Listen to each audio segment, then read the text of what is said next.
Hello friends, स्वागत है आपका मेरे यूट्यूब चैनल में। आज हम बात करेंगे कि बच्चे बिस्तर गीला क्यों करते हैं, इसका क्या कारण है। देखिए, ये पहली बात तो आप ये समझ लीजिए, कोई बीमारी नहीं है। डॉक्टर वगैरह भी यही बोलते हैं कि ये बीमारी नहीं है। ऐसा अक्सर बच्चे करते हैं, सभी बच्चे ऐसा नहीं करते। कुछ बच्चे ऐसा करते हैं जो काफ़ी बड़े होने के बाद भी बिस्तर गीला कर देते हैं। तो इसको बीमारी तो बिल्कुल नहीं मानना चाहिए हमें।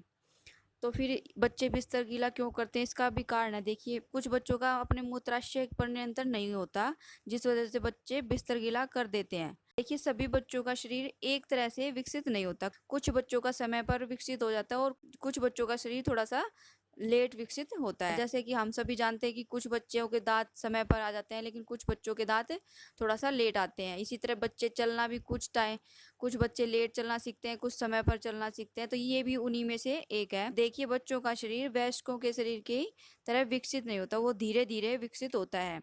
तो मूत्राशय भी उन्हीं में से एक है। हो सकता है आपके बच्चे का मूत्राशय विकसित नहीं हुआ हो अच्छे से, इस वजह से बिस्तर को गीला करता हो।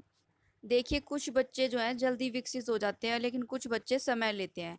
कई बच्चे जब छोटे होते हैं तो उनका मूत्राशय सामान्य से छोटा होता है। यही वजह होती है बच्चों के बिस्तर गीला करने की। देखिए, ज्यादातर बच्चों में ऐसा देखा गया है कि उनको कोई बीमारी नहीं होती और वो बिस्तर गीला लेकिन वो फिर भी बिस्तर गीला कर देते हैं। लेकिन कुछ समय बाद जो है बच्चा बिस्तर गीला करना अपने आप ही छोड़ देता है। इसके कुछ कारण भी हो सकते हैं, जैसे बच्चों के पेट में कीड़े होना, या फिर बच्चा नींद में पेशाब करने के सपने देखना। बच्चा सपने में डर जाता है और इस वजह से भी बच्चा बिस्तर गीला कर देता है। बच्चा अगर गहरी नींद में हो तो भी बच्चा बिस्तर गीला कर सकता है। तब ज्यादातर बच्चे सर्दी की वजह से, कि बच्चों को सर्दी लगती है और वो गहरी नींद में होते हैं और इस तरह उनको पता नहीं चलता और वो बिस्तर गीला कर देते हैं। देखिए, अगर आप थोड़ा सा बच्चे के ऊपर ध्यान देंगे तो आपका बच्चा जो है बिस्तर गीला करना बंद कर देगा या बिल्कुल कम कर देगा।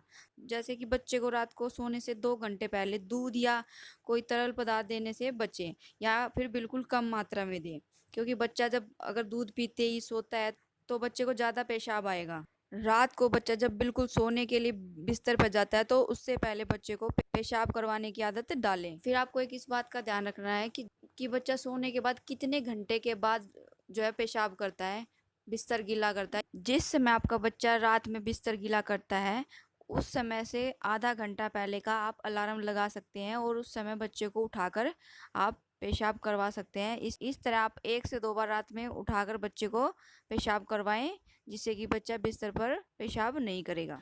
देखिए, वैसे तो ये कोई समस्या नहीं है कि बिस्तर गीला करता है तो बच्चे के साथ कोई समस्या है। धीरे धीरे कुछ समय बाद बच्चा बिस्तर गीला करना अपने आप ही बंद कर देगा। लेकिन फिर भी मैं आपको कुछ घरेलू इलाज बता देती हूँ, अगर आप करना चाहते तो कर सकते हैं। तिल और गुड़ को एक साथ मिलाकर उसका मिश्रण बना लें और बच्चे को खाने के लिए दें। आप बच्चे को दिन में 4-5 मुनक्का खाने के लिए भी दे सकते, इससे भी बच्चों का बिस्तर गीला करना बंद हो सकता है। आप दूध में शहद डालकर बच्चों को पिला सकती हैं, ये भी एक अच्छा उपाय हो सकता है। तो आप ये कुछ घरेलू इलाज हैं जो आप बच्चे को करवा सकते हैं। देखिए, अगर आपका बच्चा 15 से 20 साल का हो गया है और फिर भी बच्चा बिस्तर गीला करता है, तो ये उन बच्चों के लिए समस्या हो सकती है। इस स्थिति में इसको बीमारी कहा जा सकता है। इसका एक कारण हो सकता है मानसिक तनाव। कभी कभी बच्चा ज़्यादा तनाव में आ जाता है और जिस कारण वह बिस्तर गीला कर देता है। अगर आपके बच्चे को किसी बात का डर या तनाव हो, इसे भी एक कारण हो सकता है। हार्मोन्स गड़बड़ी से के कारण भी ये हो सकता है। अगर आपका पारिवारिक इतिहास ऐसा हो तो भी बच्चा ऐसा कर सकता है। किसी दवाई का साइड इफेक्ट के कारण भी बच्चे ऐसे कर सकते हैं। तो ये कुछ ऐसे कारण हैं, अगर आपका बच्चा ज़्यादा बड़ा हो गया और वो बिस्तर गीला करता है तो उनके ये कारण हो सकते हैं। फिर आपको जो है डॉक्टर की सलाह लेनी चाहिए। आपको अपने बच्चे को डॉक्टर को दिखाना चाहिए, वह उसका इलाज अच्छे से करवाना चाहिए। थैंक यू फ्रेंड्स, अगर आपको मेरी वीडियो पसंद आई है तो लाइक शेयर कमेंट कीजिए और मेरे चैनल को सब्सक्राइब कीजिए।